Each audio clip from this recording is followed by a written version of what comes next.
Hi guys, this is Alex from the Fit Geek Mama, and today I'm going to be talking about side hustles in my Financial Tips for Parents series. Now, the thing with side hustles is you've really got to be clear when you're going into something, why you're doing it, what you're hoping to get out of it, and a time frame. Okay, so for example, if you are a stay-at-home parent and you are simply looking for, let's not even go into the money aspect yet, let's just say you want to have some adult interaction because you spend all day with these little humans and all they want to do is touch you, and just a couple times a week you want to get out and talk to people that are the same age as you. I understand. That could be why you have a side hustle. If that's the case, you probably want to look more at a physical job, the library, volunteering at your church, maybe retail or fast food. However,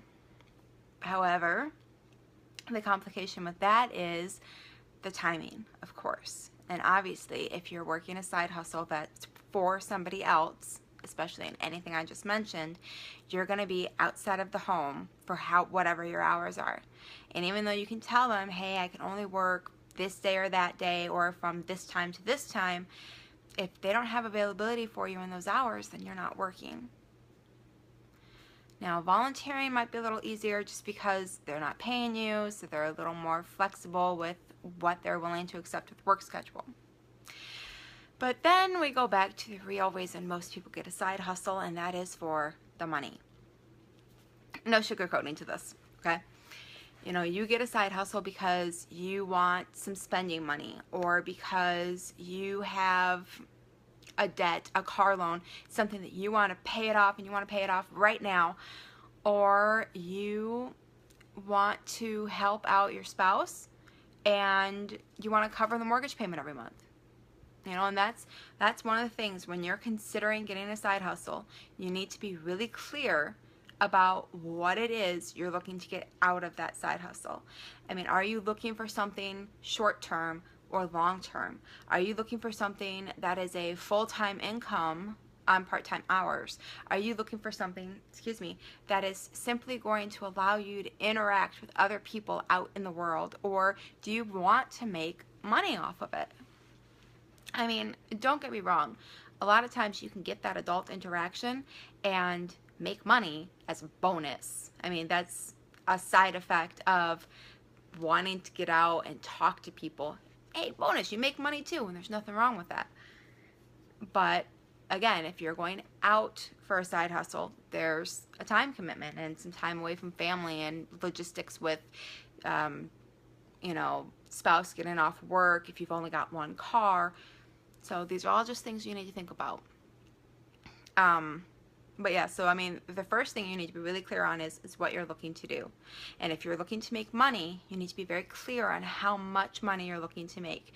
Because if you're looking to make $2,000 $2,000 a month on part-time income or on minimum wage, you're not going to do that on part-time hours. It's just the unfortunate reality. After taxes, you're not going to make that kind of money working a minimum wage job on part-time hours. You're just not. So if you can only commit, say, 5 hours a week or whatever, every Saturday every month, every week, and that's your time commitment, you can only commit that much time, then you need something that pays more than minimum wage, right? Or you need to find something you can do in the house, say after the kids go to bed, or during nap time. I don't know about you guys, but I'm doing a lot of my stuff during nap time, which is varying because we're still kind of tweaking as the kids get a little older, but that's usually about 12:30 to anywhere between 3 and 4. So there's a couple solid hours if you can plan it right, depending on what you're doing. Our kids, all 3 of our kids are in bed by 8 at the latest. So 8 o'clock, I don't go to bed till 10. There's 2 hours of solid work. You know, you can, or if you get up early, I know some people are early birds, not necessarily by choice, but just because that's the way things work out. I mean, if you get up early enough, you have solid time there, especially if your kids get up at the same time every day versus maybe the bedtime's a little more lackadaisical or nap time doesn't happen as consistently. You know, you can find time if you can find a work from home job. Excuse me. So that's the other thing, is you need to be very clear about your time commitment, and you need to factor in, if you're going to have a physical go-to job, travel time as well. I mean, because you might think, well, I can work 5:30 to 10.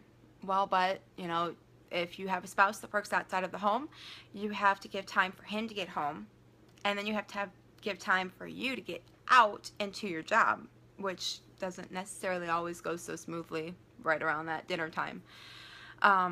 Plus getting home. So, you know, so that time commitment, you have to make sure you factor in travel. And if you have a work from home job, you need to make sure that if you commit to, say, an hour in the morning before the kids get up and then 2 hours at night before the kids go to bed, that you are actually showing up and doing the work when you say you're going to do. And it's hard when you work from home, especially at the end of the day, when maybe all you want to do is sit on the couch and just be dead because you have no brain power anymore, and you're just kind of sitting there in a fog going, did I eat? I think I ate. I ate dinner with everybody. Yeah. And you just want to turn on the TV because you're tired, and I get it. But if you want to make some money and you have a job and you want to keep getting more jobs working from home, then you've got to make sure you're showing up when you say you're going to show up. Excuse me. And I have my notes over here instead of in front of my face, which would have been smarter. Sorry, guys. And then the last point that you want to consider when you're looking at potential work from home jobs is you want to think about if there are going to be any initial funds required. Something is beeping. You want to make sure that you consider if there are any initial funds required. So, for example, if you want to set up a website and blog about late night TV, whatever, but you don't have a computer, you know, that's a pretty steep initial investment.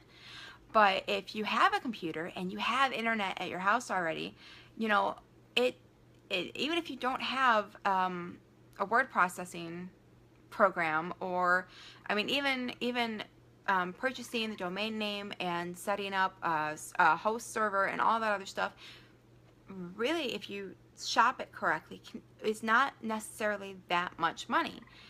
And so, or versus like if you wanted to if you wanted to sell a product, you know, some of those products require you to purchase them up front and then sell them.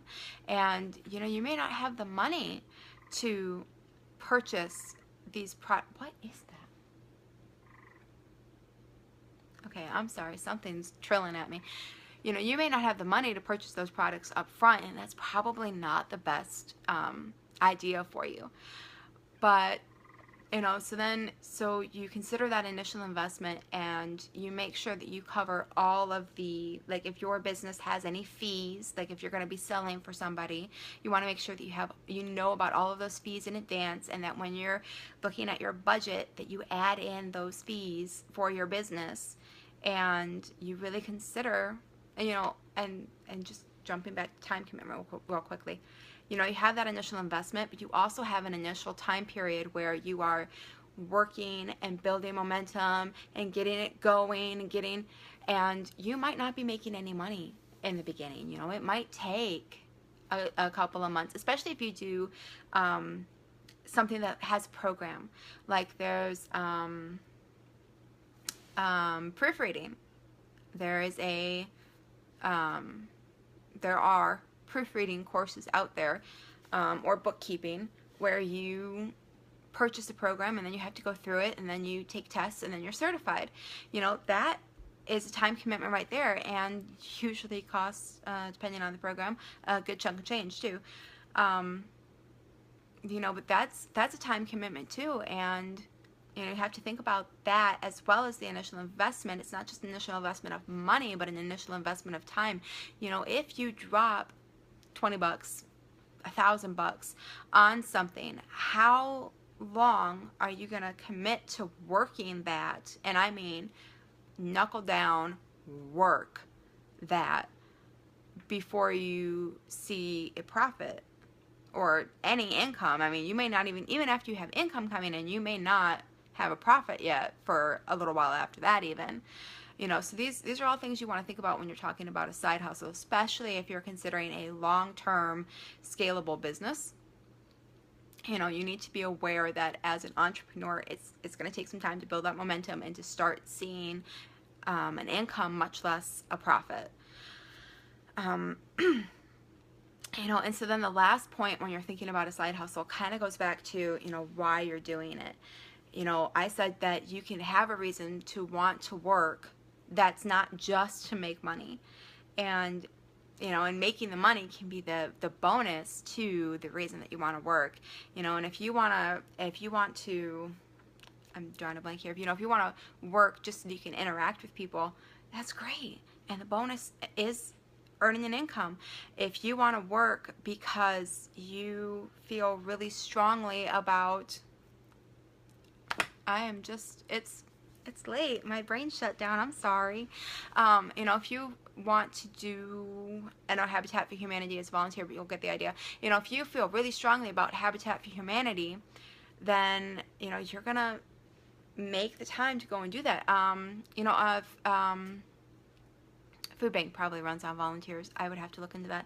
But, you know, I mean, it's just one of those things. You know, if you can find a way, health and online fitness motivation, you know, if your passion is helping people be healthier, helping people be happier, if you want to be a life coach, helping people get organized, or even if you want to say that your side hustle is all about making money, but then you're going to use that money not only to help your family, but to donate to a good cause. Or I know of one person who, after all of the family stuff is taken care of, she sets aside money to do mission trips. You know, I mean, you have to think about why you're doing something. And it doesn't necessarily have to be